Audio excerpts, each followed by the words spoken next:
आज हम आप लोग को हाब्स के बारे में बताएंगे। राजनीति चिंतक में सबसे इम्पॉर्टेंट हाब्स के बारे में आज हम आप लोग को बता दें। हाँ,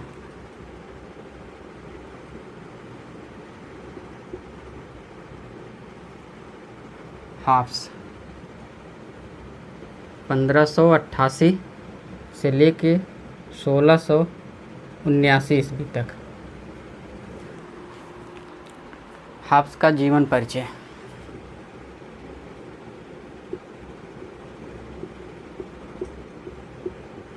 हाब्स का जीवन परिचय।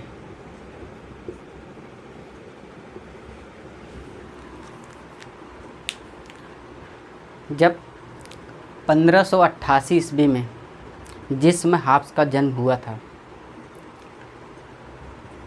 उस समय अल्मेडा की सेना इंग्लैंड पर आक्रमण कर दी थी। हाब्स मसाम्बरी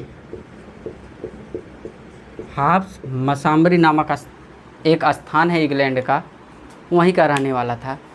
जब अल्मेडा की सरकार इंग्लैंड पर आक्रमण की, तब उस समय हाब्स अपनी माँ के पेट में था और उनकी माँ के अंदर इतना भय और डर बना था, समय से पूर्व ही उनकी माँ ने हाब्स को जन्म दिया।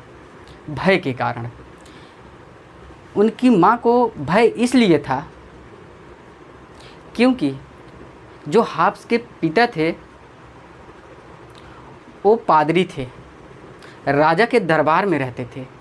जब किसी राज्य की सेना दूसरे राज्य पर आक्रमण करती है तो उस राज्य पर जितने भी मेंबर रहेंगे राज दरबार में, सबको बंदी बना लिया जाता है।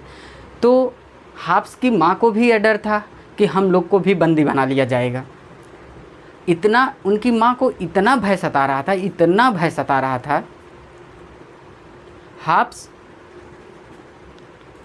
जब उनकी माँ को भय सता रहा था तो समय से पूर्व ही हाब्स को जन्म दे दिया।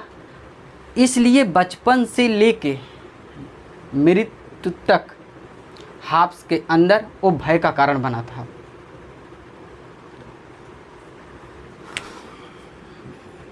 हाब्स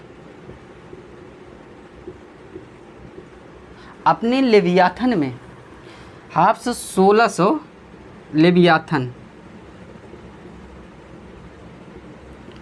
लेवियाथन इनकी सबसे चर्चित पुस्तक है। 1651 में प्रकाशित हुई है। जो लेवियाथन है 1651 में जब प्रकाशित हुई है, ये कई विद्वान इसको ग्रंथ मानते हैं। हाब्स अपनी भय को इसमें प्रदर्शित किया है अपना लेखनी से। हाब्स जब पैदा हुआ उस समय वहाँ भयंकर युद्ध छिड़ा था, और जब युद्ध छिड़ा, अल्मेडा की सेना आक्रमण की, तब वहाँ के राजा जो इंग्लैंड के राजा थे उनको बंदी बना लिया गया। जब उनको बंदी बना लिया गया तो 1646 ईस्वी में जब हाब्स कुछ बड़े हुए तो वो इंग्लैंड भाग गए। उनको डर सता रहा था, इसलिए वो इंग्लैंड भाग गए। इंग्लैंड में जाके एक विश्वविद्यालय में वो शिक्षक बने। जो चार्ल्स थे प्रथम, उनका बेटा चार्ल्स द्वितीय, वो भी भाग के फ्रांस चले आए। इंग्लैंड से भागकर फ्रांस। जब वो फ्रांस चले आए तो वहाँ हाब्स से मुलाकात होती है। जब हाफ्स से मुलाकात होती है तो हाफ्स वहाँ उनको, क्योंकि वो राजा के पुत्र थे, जब वो राजा के पुत्र थे तो उनको पढ़ाए, शिक्षक के तौर पे हाफ्स उनको पढ़ाएं। और धीरे धीरे समय बीतता गया। जब 1651 में वो उनका लेवियाथन फ्रांस में प्रकाशित हुआ, फ्रांस में जब प्रकाशित हुआ तो एक विचारक हैं क्लोरेंडन,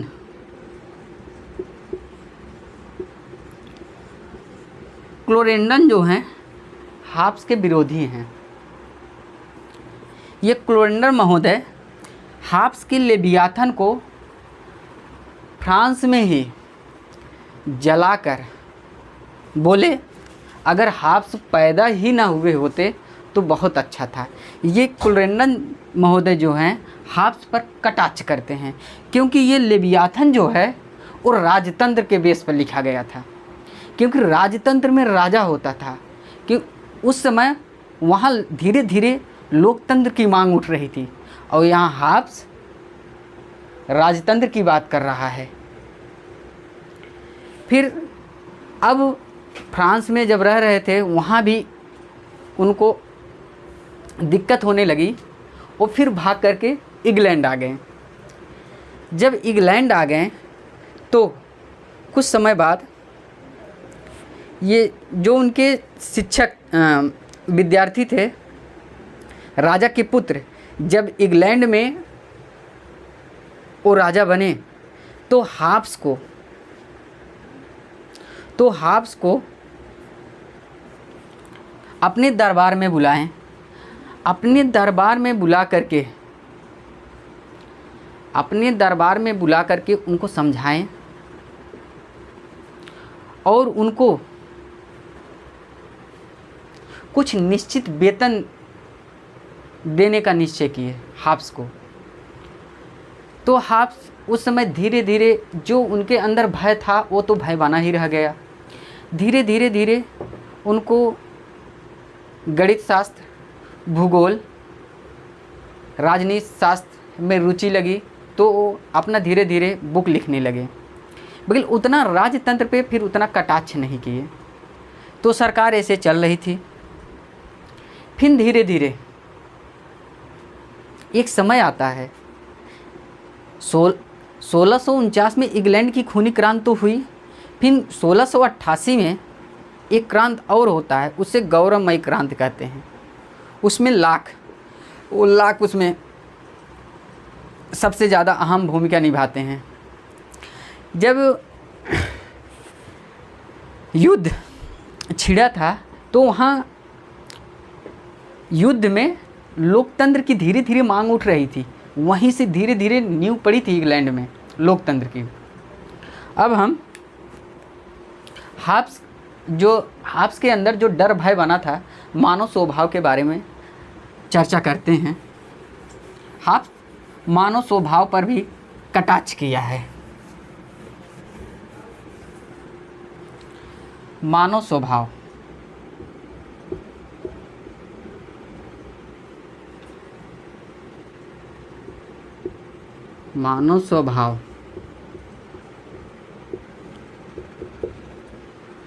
क्योंकि जिस परिस्थिति में हाफ्स का जीवन व्यतीत हुआ था, उनके अंदर तो डर बना था। क्योंकि हाफ्स बोले थे, मैं और मेरा भय, मैं और मेरा भय दोनों जुड़वा भाई हैं।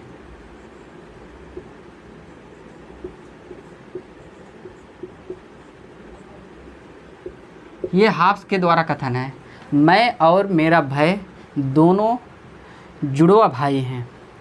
इसीलिए जो उनके अंदर भय बना था मानव को, हाफ्स कहते हैं मानव लालची प्रवृत्ति का होता है। क्या होता है? लालची, लालची होता है, घमंडी होता है, घमंडी। हाब्स क्योंकि उस समय इंग्लैंड में अपनी परिस्थितियों के अनुसार यह सब जो उनके ऊपर बीता था उसी के विरोध में मानव स्वभाव को वर्णन किए हैं। मानव के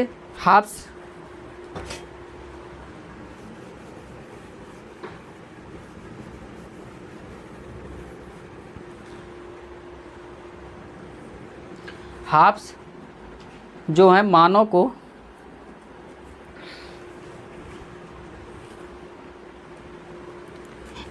इनके दो गुण बताए हैं, एक अभिमानी,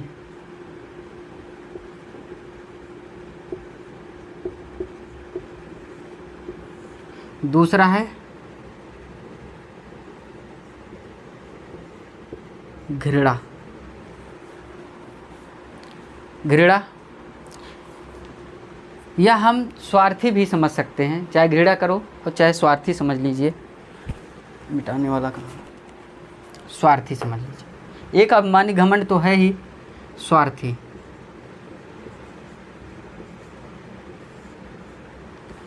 हाब्स बोलते हैं हर मानव के अंदर अभिमानी होती है, घमंड होता है, लालच होता है, घृणा होता है, और फिर दूसरे गुण के रूप में कहते हैं हाब्स मानव जो होता है स्वार्थी होता है।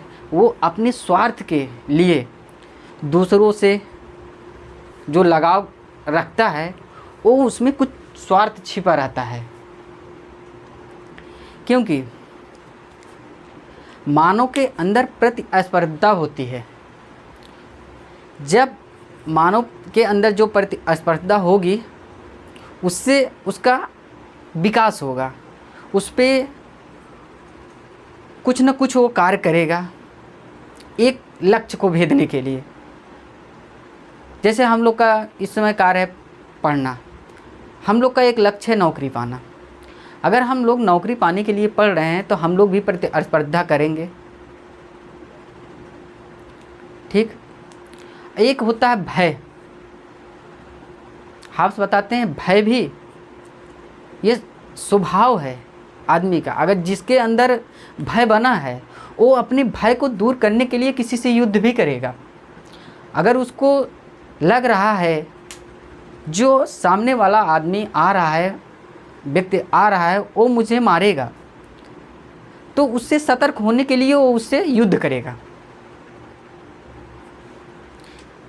और हाब्स ने मानव के स्वभाव में एक लालची का भी वर्णन किया है। लालच के लिए आदमी कुछ भी कर सकता है। बस आज इतना ही। कल हम आपको हाब्स के समझौता, किस समझौते के बेस पे हाब्स जो हैं राजतंत्र में के पक्ष में धीरे वो उदारवादी का एक जो होता है नींव डाले हैं।